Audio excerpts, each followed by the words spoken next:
High বন্ধুরা, আমি আবার চলে এসেছি একটা নতুন রিডিং নিয়ে আমার অমৃতর সন্ধানী চ্যানেলে। তো এই রিডিংটা specially Capricorn sun moon rising and ভেনাসের জন্য। তো ক্যাপ্রিকন বন্ধুরা, এটা তোমরা যারা সিঙ্গলস রয়েছো, তোমাদের লাইফে, লাভ লাইফে কী কী ব্লকেজ বা বাধা রয়েছে, চলো সেটা দেখে নিই।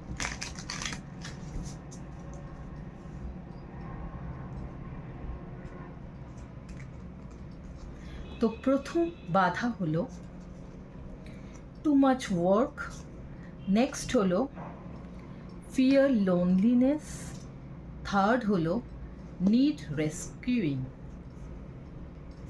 তো ক্যাপ্রিকন বন্ধুরা, অক্টোবর মাসের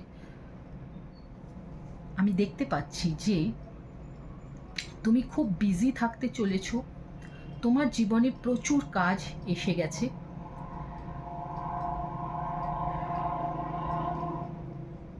কিন্তু এই জিনিসটাকে এক্সকিউজ করে তুমি তুমি তুমি যদি তোমার পার্টনারের সাথে দেখা করতে না যাও বা পার্টনারকে সময় না দাও, তাহলে কিন্তু সেটা তোমার লাভ লাইফের ক্ষেত্রে একটা বিশাল বিশাল ডিসঅ্যাডভান্টেজ হতে চলেছে। কারণ আমি এখানে দেখতে পাচ্ছি যে তোমার কাছে কাজ তো অবশ্যই আছে, কিন্তু আমি দেখতে পাচ্ছি কোথাও যেন তুমি কাজের বাহানা করে তুমি কিন্তু তোমার পার্টনারকে তার সময়টা দিচ্ছ না। এবং লাভ লাইফটাকে ভালো রাখার জন্যে অবশ্যই সময় দেওয়াটা অত্যন্ত জরুরি। নেক্সট দেখতে পাচ্ছি যে তোমার কনফিডেন্স লেভেলটা অত্যন্ত নিচে নেমে গেছে এবং সেই জন্য তুমি মনে করছো যে তোমার জীবনে কিছু ভালো কিছু হতেই পারে না, তোমার জীবনে কোনো ভালো মানুষ আসতে পারে না, কোনো ভালো প্রেমিক প্রেমিকা, তোমার স্বপ্নের প্রেমিক প্রেমিকা, তোমার পছন্দের প্রেমিক প্রেমিকা তোমার জীবনে আসতেই পারে না, এমন একটা বদ্ধমূল ধারণা কিন্তু তোমার মনের মধ্যে হয়ে গেছে। সেই জন্য হয়তো এর পেছনে তোমার কোনো বাজে পাস্ট রিলেশনশিপ রয়েছে যেটা কাজ করেনি, সেই জন্য তোমার মনে হয়েছে তোমার জীবনে আর ভালো কিছু হতে পারে না। কিন্তু তোমাকে এটা থেকে বেরিয়ে আসতে হবে, তোমাকে আগে নিজেকে গ্রহণযোগ্য করতে হবে, কনফিডেন্স লেভেলটা বাড়াতে হবে, নিজের সৌন্দর্যায়ন করতে হবে, রূপচর্চা করে বা এক্সারসাইজ করে বা অনেকের ক্ষেত্রেই হয় ভালো অর্থ উপার্জন করে, যেভাবেই হোক তোমার কনফিডেন্স লেভেলটা বাড়াতে হবে এবং বিশ্বাস রাখতে হবে যে তোমার জীবনে প্রেম আসবে এবং তেমন প্রেম আসবে যেটা তুমি স্বপ্নে দেখো। নেক্সট দেখতে পাচ্ছি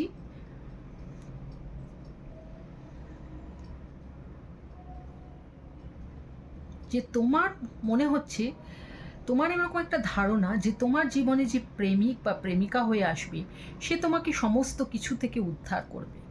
তুমি যদি অর্থনৈতিকভাবে ডাউন থাকো, তুমি যদি দেখতে সুন্দর না হও, তুমি যদি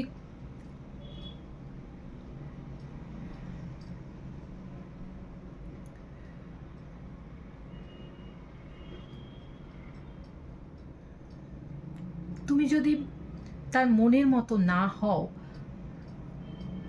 তোমার মনের মতো না হও, তাহলে যে মানুষটা তোমার জীবনে আসবে সে তোমাকে একেবারে পুরোপুরি চেঞ্জ করে দেবে। সে হয়তো তোমার পুরো মানে তার সঙ্গে দেখা হবার পর তোমার পুরো অর্থনৈতিক জীবনটাই চেঞ্জ হয়ে যাবে। সে তোমাকে এমন ইনফ্লুয়েন্স করবে যে তুমি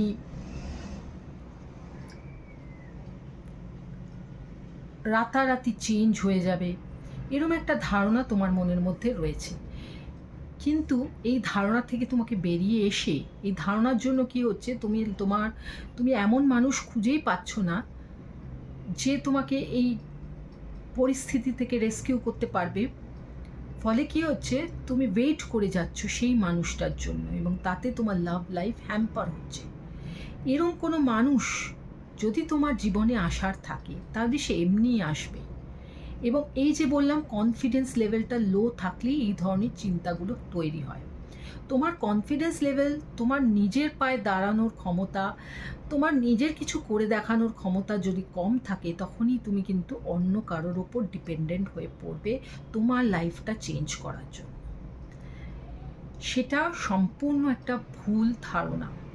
তোমাকে এই অপেক্ষা করাটা বন্ধ করে নিজের পায়ে দাঁড়াতে হবে, নিজেকে সেই হাই লেভেলে আনতে হবে। যেটা তুমি অন্যের মধ্যে খুঁজছো, তুমি সেটা নিজের মধ্যে খোঁজো, নিজেকে সেই জায়গায় তৈরি করো। দেখবে অটোমেটিক সমস্ত প্রেমিক প্রেমিকারা তোমার দিকে আকর্ষিত হচ্ছে, তুমি নিজেই সেটা দেখতে পাবে। তো বন্ধুরা, আশা করব আমার এই রিডিংটা তোমাদের ভালো লেগেছে, এই ছোট্ট রিডিংটা তোমাদের উপকার করবে। এরকম আরও রিডিং নিয়ে আসছি আমি। ততক্ষণ সুস্থ থাকো, ভালো থাকো এবং আনন্দে থাকো। এবং অবশ্যই আমার চ্যানেলটা সাবস্ক্রাইব করো, বেল বাটনটা অন রাখো। Tata, bye bye.